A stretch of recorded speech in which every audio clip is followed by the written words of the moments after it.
तो यही हम आज समझने की कोशिश करें कि खतरा कितना बड़ा और लगता है कई बार एसी चलते चलते कहीं ब्लास्ट ना हो जाए। और मैं आपको एक चीज बताऊं कि ये जो है ना, ये कंप्रेसर यही फटता है आमतौर पर। देवव्रत जी जरा आइए और बताइए कि क्या होता है और कैसे जो है एसी ब्लास्ट हो जाता है, इसके बारे में जरा बताइए कि क्या क्या संकेत होते हैं इसके। जैसे ये चल रहा है, ये बाहर होता है, आउटडोर होता है। बिल्कुल सर, ये 1.5 टन का आउटडोर यूनिट है सर। हाँ। जो हमारे घर में स्प्लिट एसी लगे रहते हैं उसकी आउटडोर यूनिट है।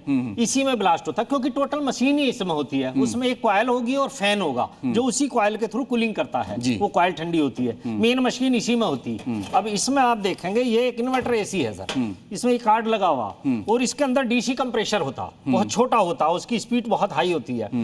तो ये जब इसमें हमारे कॉइल ये ब्लॉक होगी, ब्लॉक होने के बाद इसमें प्रेशर बढ़ेगा सर, प्रेशर बढ़ेगा और हीट एग्जॉस्ट नहीं होगी। तो हीट एग्जॉस्ट नहीं होगी सर, पाइप कहीं से फटेगा, फटते ही इसके अंदर सारा करंट का काम है सर। करंट में कहीं मामूली सी स्पार्किंग होगी तो वहां से सर वो आग पकड़ेगा। अगर हम इसके सर्विस सही से नहीं देख पा रहे, हम मशीन को ये नहीं देख, लोग मशीन लगवा देते हैं सर, मशीन ऐसी जगह लगवाते हैं जहां कहीं सर्विस हो ही नहीं सकती। एक बार लगा दिया, सर्विस वाला भी सही से सर्विस नहीं कर पाता, कहीं ऊंचाई पे है या बालकनी में या खतरे वाली जगह है। नहीं तो सोसाइटियों में तो ऊंचाई पर ही लगता है। ऊंचाई पे तो लगते हैं सर, लेकिन वहां सर्विस के लिए बंदा पहुंचना चाहिए। अगर वहां खोल के मशीन को वो खोल ही नहीं सकता, सर्विस क्या करेगा सर? नहीं खुलता। हाँ, नहीं खुलता। तो इसको पूरा खोल के जब तक इस कॉइल को और एसी को पूरा हम क्लीन नहीं करेंगे, सर्विस कैसे पूरी कंप्लीट होगी सर?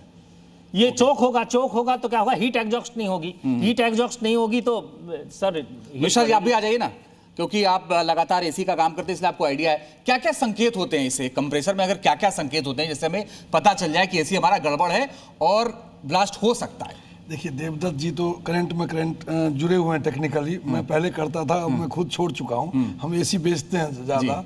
मैं आम पब्लिक को ये कहना चाहूँगा, जो एसी लगभग हम 25-30 हज़ार एसी मैं बेचता हूं, मेरी कंपनी बेचती है।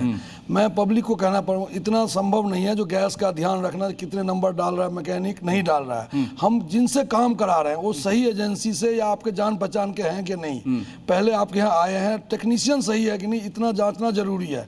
दूसरा, सोसाइटी में लोग क्या करते हैं, सोसागिरी में आउटडोर दिखाई ना दे, बिल्कुल छत से चिपका के लगा देते हैं, जो कि खुल ही नहीं पाता है। अगर पब्लिक चाहे तो कंडेंसर को, जिसको रेडिएटर जो कंडेंसर है, इस पे खुद भी पानी मार सकता है और धुलाई कर सकता है। बहुत जरूरी है इन चीजों की बार बार मेंटेनेंस होना। और जो टेक्नीशियन आपके यहाँ काम करने आ रहा है वो सही एजेंसी से आ रहा है कि नहीं, अथोराइज जगह से है नहीं, क्योंकि सब लोग एक्सपर्ट लोग बहुत कम है मार्केट में। थोड़े दिन काम करते हैं, 6 महीने 7वें महीने अपने जहाँ काम करते हैं उसको छोड़ के खुद बन जाते हैं। एसी लगने के बाद इनका काम होता है, एसी बेचने तक तो आपका काम होता है। जब बेचते हैं किसी को एसी तो क्या सलाह दें, कितने पे चलाना है उसको? 24 डिग्री पे। लोग क्या करते हैं, उनको लगता है 16 पे कर देंगे, 17 पे कर देंगे, एसी जो है बहुत ठंडा करेगा। ऐसा नहीं है। एसी आप 24, मैं अपने कमरे में 24 पे चलाता हूँ, फिर भी एसी मुझे बंद करना पड़ता है उठ के। 24 डिग्री से नीचे एसी ना चलाएं।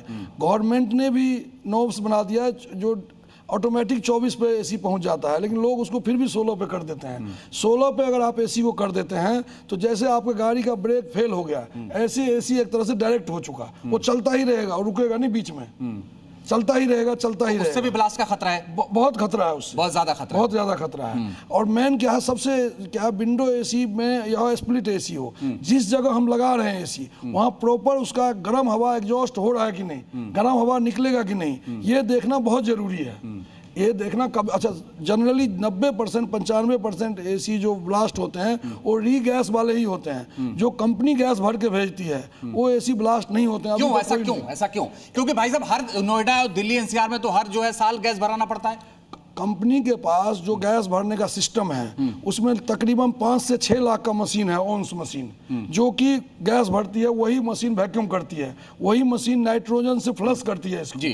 जो साइड पे लोग, पहले जमाने में लोग वर्कशॉप लाते थे, देवव्रत जी जानते हैं, और वहां आके एसी को टेस्ट करते थे, वैक्यूम करते थे, फिर गैस डालते थे। अब ना तो पब्लिक के पास टाइम है ना मैकेनिक के पास टाइम है। हाँ जी गैस डाल दो, जल्दी डाल दो। कई लोग कहते थोड़ा ज्यादा डाल दो, तुम अपने आदमी हो। अगर आज के रोटरी कंप्रेसर में गैस 5% ज्यादा होता है तो कंप्रेसर का सांस बंद हो रहा है, एक तरह से मशीन का सांस बंद हो रहा है। ठीक है, मैं पहुंची आप लोग अपनी जगह पर, और भी सवाल आपसे पूछते हैं। लेकिन देवव्रत जी, मेरे जहन में एक और सवाल आया कि भाई इतने सारे जगहों से एसी ब्लास्ट की खबरें आती हैं और ये डर लगता है, संकेत के बारे में भी एक बार बताइए कि वो क्या क्या संकेत हैं, एक बार फिर से। एसी के ब्लास्ट होने के लिए ब्लास्ट होने के संकेत क्या क्या हैं? सर कोई भी एसी एकदम ब्लास्ट नहीं होता, पहले उसमें धीरे धीरे प्रक्रिया होती है। एसी से सबसे पहले आवाज आनी शुरू होती है सर। आवाज वो कंप्रेसर की आवाज होती है, कंपन की आवाज होती है, या फैन स्लो हो जाता। फैन जब स्लो होता, हीट एग्जॉस्ट नहीं कर पाता, तब उसके बाद कंप्रेसर आवाज करने लगता, या कॉइल ब्लॉक हो जाती, फिर वो कंप्रेसर आवाज करने लगता, या किसी इसके अंदर जो पाइपिंग है वो कहीं लूज है, बॉडी से कहीं टकरा रही, तो एक किरकिर की टकराने की आवाज आती है। लोग उसको हल्के में ले लेते हैं सर। वो टकराएगी तो सर पाइप डैमेज होगा, वहां से बस्ट होगा पाइप। तो वो कारण, ये बहुत सारे कारण हैं सर। तो इसलिए उसमें किसी प्रकार की नॉइज है, कोई मशीन अपनी है, उस पर नजर मारना जरूरी है। मेरी मशीन से आवाज तो नहीं आ रही, अगर कोई आवाज आती है तो फौरन टेक्नीशियन को दिखाओ, उसको बंद कर दो, और जब तक टेक्नीशियन देख के उसको सेटिस्फाई ना कर दे कि जी ओके अब आप अपनी मशीन चला सकते हो। ठीक है।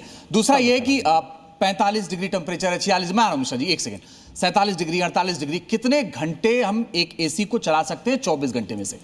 24 घंटे सर, आप एसी को 24 घंटे चलाओ, लेकिन आप टेम्परेचर क्या मेंटेन कर रहे हैं सर? बाहर 45, 46, 48 टेम्परेचर चल रहा, और आप 17-18 करके रख रहे हैं जी।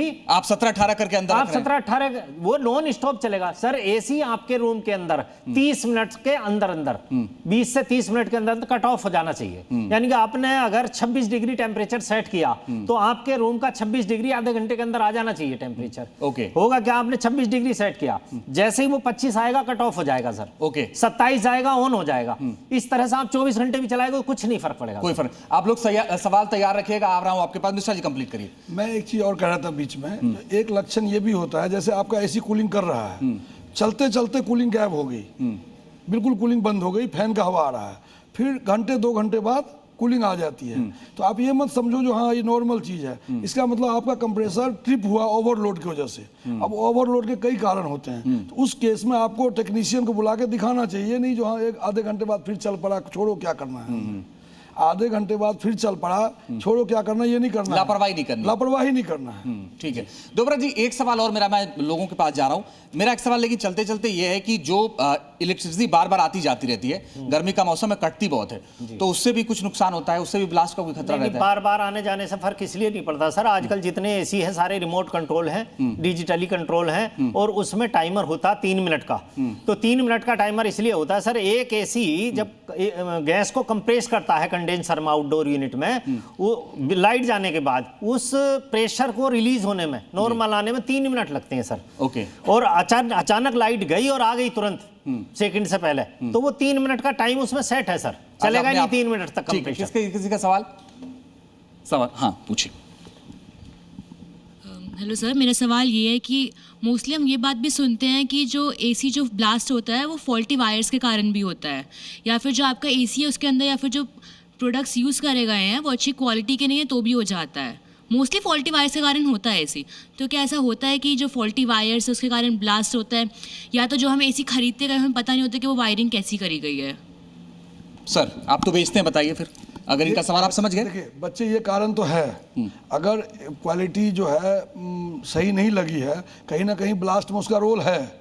लेकिन जिस तरह की कंपटीशन के ज़माने हैं, एसी के रेट नहीं बढ़े, वो कंपनियां जो है क्वालिटी डाउन कर दी, वो हमारे आपके हाथ में तो है नहीं। कंपनी ने क्वालिटी रेट कंपटीशन के चक्कर में हर कंपनी क्वालिटी डाउन कर दी। आज से